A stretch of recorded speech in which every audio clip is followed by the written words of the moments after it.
Bonjour à tous, nous voilà de retour ici sur l'espace Acteurs Publics, le CyberGov Lounge d'Acteurs Publics. On est au cœur du FIC, Forum International de la Cybersécurité. On est le 29 janvier. J'ai le grand plaisir d'accueillir le général Christian Rodriguez. Bonjour.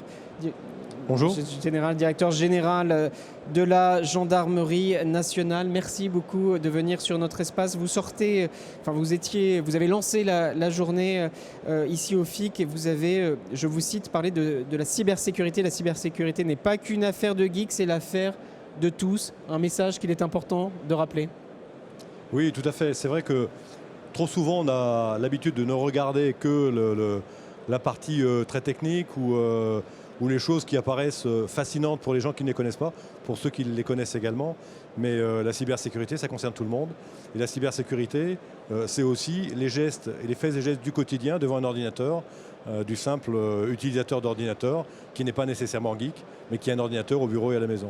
Alors c'est votre premier FIC en tant que patron des gendarmes, vous êtes en poste depuis le mois de novembre, évidemment vous venez j'imagine depuis déjà des années. C'est un événement porté à l'origine, et toujours aujourd'hui, mais par la gendarmerie nationale. C'est devenu le rendez-vous européen de ces enjeux cyber. Ça montre la place, l'importance de ces questions cyber dans la gestion publique en général. Oui, alors c'est vrai que le FIC a été créé il y a 12 ans. Alors, je ne dirais pas qu'il a été créé dans un garage, comme on a tendance à le dire sur ces sujets-là, mais... C'est la légende, mais en tout cas en petit comité, effectivement. Tout à fait, et on n'imaginait pas ce que cela deviendrait.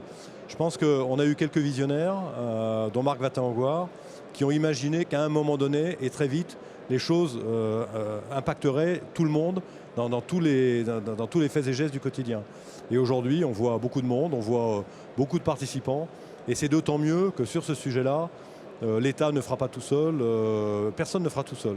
Donc je pense que c'est un bon lieu de rencontre qui va nous permettre de progresser ensemble au profit de la sécurité du citoyen. Alors évidemment, votre institution est à la pointe, très en avant sur ces enjeux cyber. Peut-être un mot sur la manière dont vous appréhendez cette menace qui est en constante évolution. Ça veut dire qu'il faut anticiper la menace, qu'il faut s'organiser d'un point de vue opérationnel, mais aussi en matière de recherche, en matière de prévention.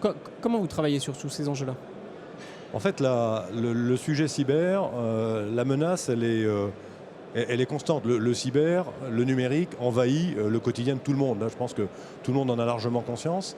Et la menace, elle peut être liée à un manque de connaissances. On peut faire des erreurs qui peuvent coûter cher. Elle peut être liée à des gens qui sont mal intentionnés, qui vont utiliser les moyens numériques pour commettre des infractions, pour commettre d'ailleurs des faits graves. Hein. Le vol d'identité, c'est la fin de beaucoup de choses pour quelqu'un qui en est victime. Et la réponse qu'on doit avoir, c'est une réponse d'accompagnement pour permettre à chacun de savoir, de connaître les bonnes cyberpratiques, pour reprendre un terme un peu court mais qui veut bien dire ce qu'il veut dire. On a intérêt également à être complètement prêt à détecter des faits délictuels ou criminels par le biais du numérique et dans le cyberespace, sur les territoires numériques. Et on doit également être capable d'aller chercher les auteurs dans un monde qui est un monde sans frontières. Donc ça pose des tas de questions. Ça pose des questions de recrutement et de formation, de profils qui sont recherchés par tout le monde. Hein. Les profils scientifiques aujourd'hui, tout le monde en veut et tout le monde veut les garder. Donc c'est un véritable enjeu pour la maison. Mais je pense qu'on y répond depuis quelques années et on va essayer d'y répondre encore mieux demain. Vous y répondez par la formation de vos personnels, par des recrutements. Vous avez annoncé le recrutement d'enquêteurs spécialisés, c'est ça, en crypto actifs Alors on va mettre effectivement en place des enquêteurs qui vont être spécialisés dans l'utilisation des crypto-monnaies. Oui, qui est un enjeu de plus en plus important. C'est une affaire de quelques mois. Bon, demain, le ministre fera aussi quelques annonces sur la montée en puissance et la montée en gamme que nous souhaitons. Mais alors, il y a de la formation, mais il y a également du recrutement. Oui. Parmi nos officiers, pour reprendre cette strate-là, 20% de nos recrutements sont d'un niveau ingénieur, pour faire court. L'idée, c'est sous 2 ans de doubler et de passer à 40% de notre recrutement. Ensuite, il faudra continuer à former ces spécialistes, qui feront autre chose d'ailleurs qu'être spécialistes, mais il faudra les former et on les formera à l'université, dans les écoles. On ira chercher la compétence là où elle est. On travaille beaucoup avec l'université. Et pour ceux qui ne sont pas tombés dedans petits, si j'ose dire, il faut d'une manière générale élever le niveau d'acculturation numérique de tout le monde.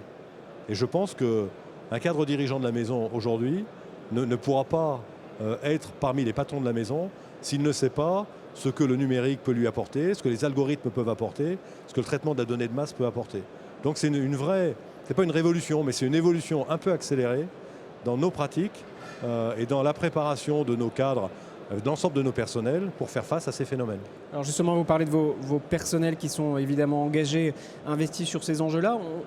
Il se dit aussi sur ce FIC que ces enjeux pour les personnels peuvent apparaître anxiogènes. Il faut ne laisser personne sur le bord du chemin, les accompagner. Vous parlez à l'ensemble de votre maison, vous les accompagnez, vous les formez, il y a des formations en interne justement pour une appropriation par tout le monde de ces enjeux numériques?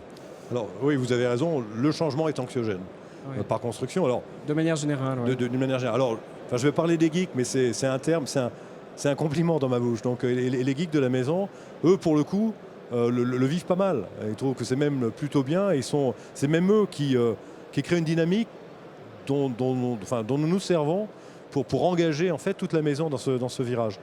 Après, c'est anxiogène pour les gens peut-être un peu plus anciens qui ne sont pas de génération naturellement geek ou ma génération par exemple, tout le monde n'est pas tombé dedans petit, mais il faut les accompagner. C'est le sens de cette acculturation nécessaire au numérique de l'ensemble des personnels. Donc ça, on s'y attelle. C'est un véritable enjeu, mais je ne suis pas inquiet.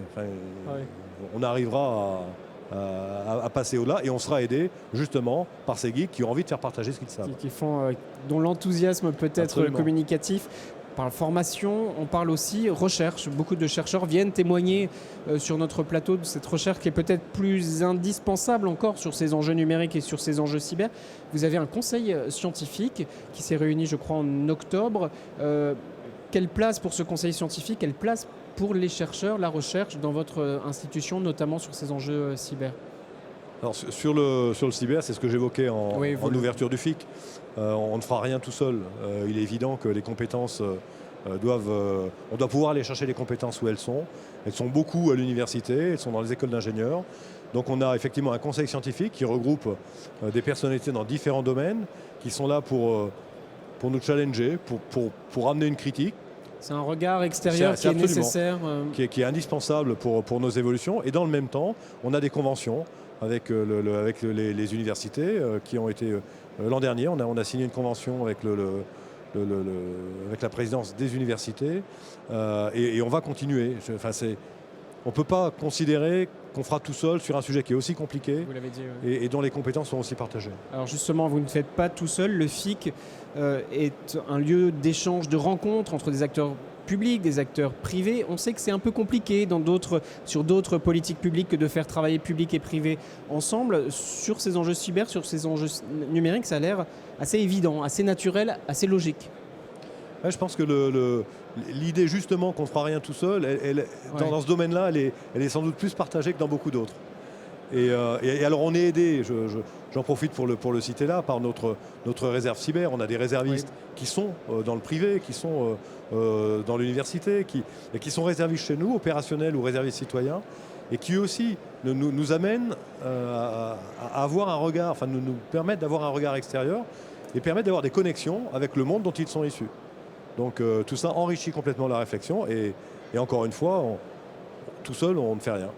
Recherche, formation, collaboration, coopération et puis territoire. On a parlé tout au long de la journée d'hier des territoires. Vous êtes une institution évidemment présente dans tous les territoires. Il s'est longtemps dit que le numérique c'était un espace sans frontières. De plus en plus de personnes nous disent que ça se joue localement aussi à l'échelle de bassins de vie où il faut que les acteurs du cyber, du numérique travaillent avec des acteurs privés, etc. Ces enjeux-là se jouent dans les territoires? Ah oui, complètement. D'ailleurs, il y a une convention qui a été signée à l'instant par le président de la région Hauts-de-France, M. Xavier Bertrand, qu'on va aller voir. Oui, tout à fait. Le général Casagne-Lacroix, qui est le commandant de la région de gendarmerie, et qui justement consolide un partenariat qui fonctionne bien entre les petites et moyennes entreprises et la gendarmerie. On est en train de développer dans les territoires une déclinaison de ce que l'on a, le C3N, de ce que l'on a au niveau central. C'est une nécessité et on va aller très loin dans les territoires. je pense qu'une petite mairie ou une petite entreprise a besoin d'avoir un accompagnement à un moment donné sur les risques du numérique. Donc l'idée, et c'est une déclinaison totale de la politique de sécurité du quotidien, la politique de sécurité du quotidien que souhaite le ministre de l'Intérieur, il faut également accompagner dans les territoires les citoyens qui sont un peu éloignés de ces sujets-là, mais qui peuvent en être victimes comme les autres. Donc les citoyens, les petites entreprises, les petites collectivités aussi, qui n'ont pas forcément les moyens et la culture. Oui, complètement. Donc on a des référents sûreté. Le terme, je vais vous parler de référents sûreté augmentés. En réalité, on va leur ajouter une brique numérique. Et l'idée sera effectivement de pouvoir réaliser des audits de sécurité que l'on fait dans d'autres domaines jusqu'à présent et que l'on pourra faire au profit des maires, au profit de petites entreprises qui sont un petit peu désarmées aujourd'hui face à cette menace. Donc on passe le message justement, les acteurs locaux, qu'ils soient élus, qu'ils soient PME, peuvent venir solliciter la gendarmerie, enfin ces référents augmentés, c'est ça? Oui, on leur trouvera un autre nom, mais oui, tout à fait. On va les appeler comme ça, mais on voit bien l'idée, bien sûr. En fait, c'est cette proximité souhaitée par le ministre et je pense que ça y répondra bien. Et parce qu'il y a un vrai besoin. Donc, un besoin dans les territoires. Merci beaucoup, mon général. Merci beaucoup pour cette intervention sur notre plateau Acteur Public Cyber Gov Lunch by Acteur Public. Merci. Merci à vous. Merci de nous avoir suivis. À très vite.